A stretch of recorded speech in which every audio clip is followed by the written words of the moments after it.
Hi guys, welcome back to my channel. So this week's topic is a juicy one. Loads of questions about this. It's come up on so many of my Q&As, on so many of the DMs. But before we can get into how to deal with it, how to get away from it, we need to really understand what narcissism is. Because I feel like the term is thrown around nowadays so much that, if someone wants to have dinner at 9 p.m. It's like, oh, he's a narcissist. He wants to have dinner at 9. And that doesn't necessarily mean that that person is a narcissist. Some people may have some narcissistic tendencies here and there, but it doesn't mean that it's conscious. And if you point it out to them, then they probably would be very apologetic and would want to change it. But some people who actually are narcissists, then they have no empathy. And regardless of how that makes you feel or what you say to them, it just falls on deaf ears and they still continue doing what suits them. It's all about them. So that's why I wanted to explain the topic of narcissism in detail before we could look into theories like Darvo or even gaslighting, which falls as part of narcissism, or the relationships of narcissism with codependence. Because if we don't really understand narcissism in itself and different types of narcissism, then we don't know what we're dealing with. So I'm just gonna explain that in this video, and hopefully it makes a little bit more sense when I do cover the topics in the future. The word narcissist is actually derived from Greek mythology. There was a hunter called Narcissus, and he was looking for love, and one day he was in the woods and he caught a glimpse of himself in the water and fell in love with his reflection. So much so that he couldn't tear himself away, and he eventually ended up drowning in the lake because he was looking at his reflection so long. And that's where the term narcissism comes from, which stands for an elevated view of yourself, a grandiose mentality about yourself, you thinking that you're better than everybody else, you should be treated differently, you should be given favors, you're the smartest, the most good-looking person in the room. It's like a 80-20 divide between men and women. Being men tend to be more narcissistic is because it's a lot to do with your upbringing, and the reason is that boys are usually told to be man up or not be in touch with their vulnerability, emotions, insecurities, because it's not manly enough. That's not what boys do. So they're more rewarded for achievements of being the best football player at school or achieving good grades. So it's more of the superficial things that are highlighted for boys.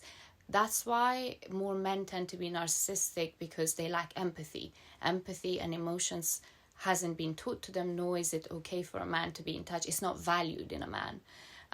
But that trend is changing slowly, so the women are definitely catching up. So there are 4 main types. Actually, there's loads of different types of narcissism, and there are loads of different ways and traits for you to spot a narcissist. But there are about 4 main types, and some of them are the obvious ones, the more classic term of narcissism, and some of them are just like, when I researched and read up on it, I was so surprised and fascinated that they're classified as different types of narcissism.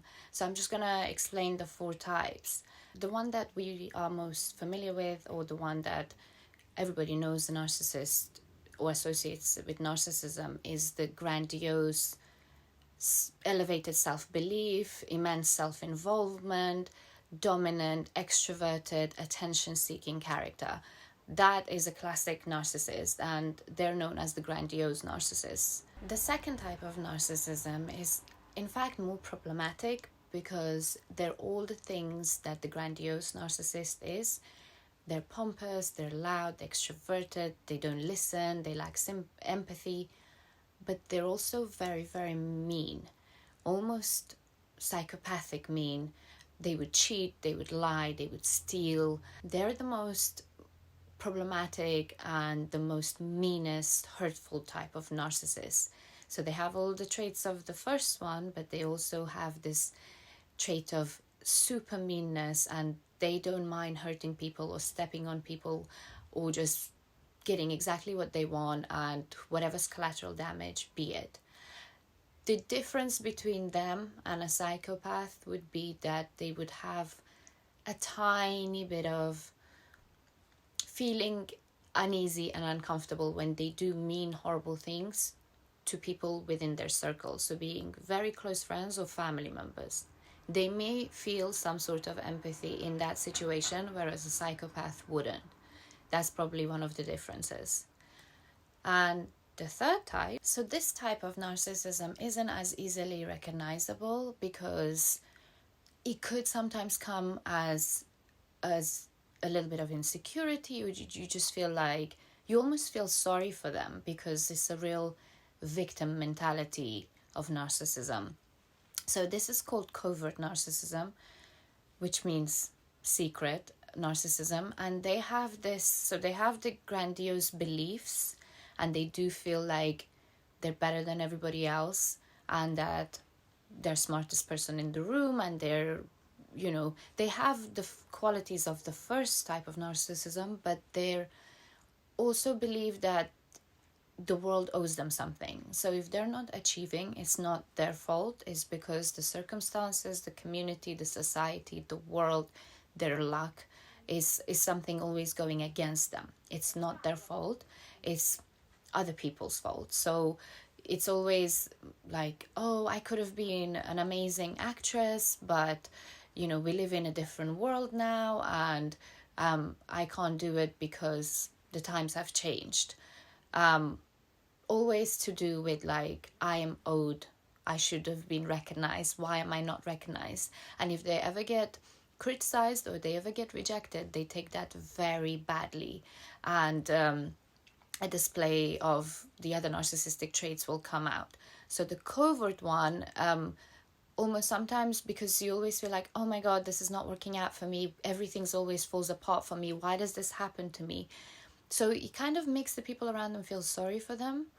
But the difference is that when someone's doing that out of insecurity or a genuine belief in self-doubt, they don't really see where they want to improve it. They acknowledge where they've gone wrong. Whereas with a narcissist, it's not their fault. They don't acknowledge that. They just say, no, it should have happened for me. The world does owe me something. I was mistreated. I was dealt a bad hand. It's nothing to do with me. So that's where the difference is. And it's important that if you have someone like that around you and you feel like you need to help them, or that you feel sorry for them, then you need to decipher whether it's a genuine lack of confidence and they just need a little bit of boost, or it's just someone being a covert narcissist and just wanting attention and validation and just constantly wanting acknowledgement for how great they are. The final type of narcissism that I wanted to discuss is an interesting one. This is called the communal narcissist.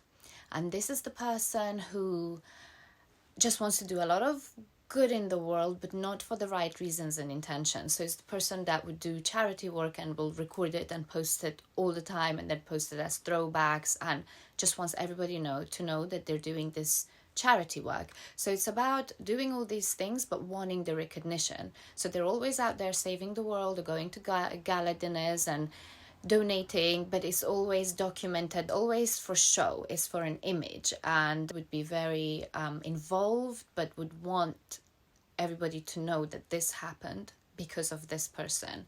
Or like if there was a brand new gym opening for the local kids and this person has some sort of involvement, they would want the gym to be named after them, or they would want people to know the important role they played in that happening. It's like, do you guys see this? How amazing I am.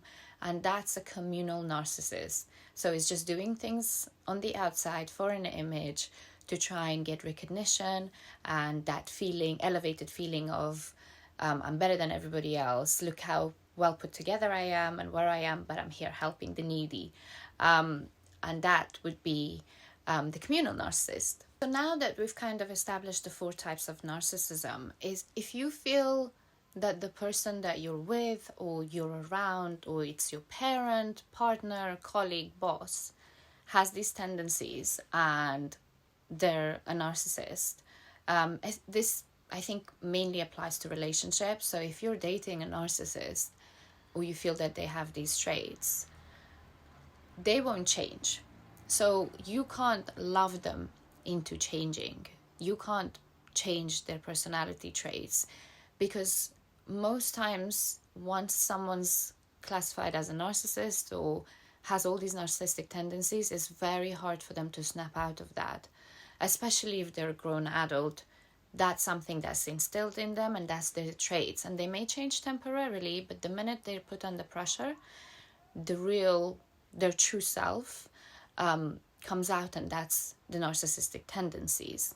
So if you are in a situation like that, my advice to you would be that you can't change them. So that is your reality. What you see is what you get, and that's how it's going to be. So your solution to that would be to leave, because there's no changing them. And if you're genuinely unhappy and hurt in the relationship because you're with a narcissist, that's just who they are. But there are plenty of reasons where it's not just that easy to get up and leave, be it to your culture or your financial situation or your religion or your kids or whatever that may be. Then the one thing that you could do when you're dealing with a narcissist is to manage your expectations.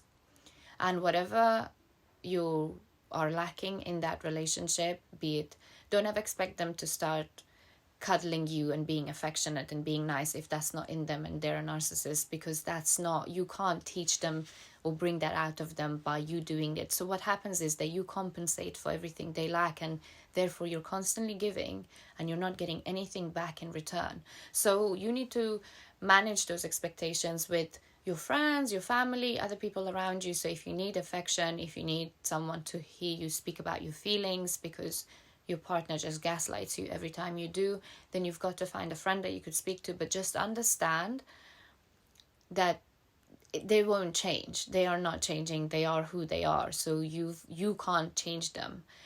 Because the problem is with narcissists is that the way that to change a narcissist is through self-reflection, is for them to understand what they're doing wrong. But it's very hard to get a narcissist to self-reflect, because they don't like looking at themselves from unflattering angles, and they're not going to self-analyze, because most times a narcissist doesn't even know that they are.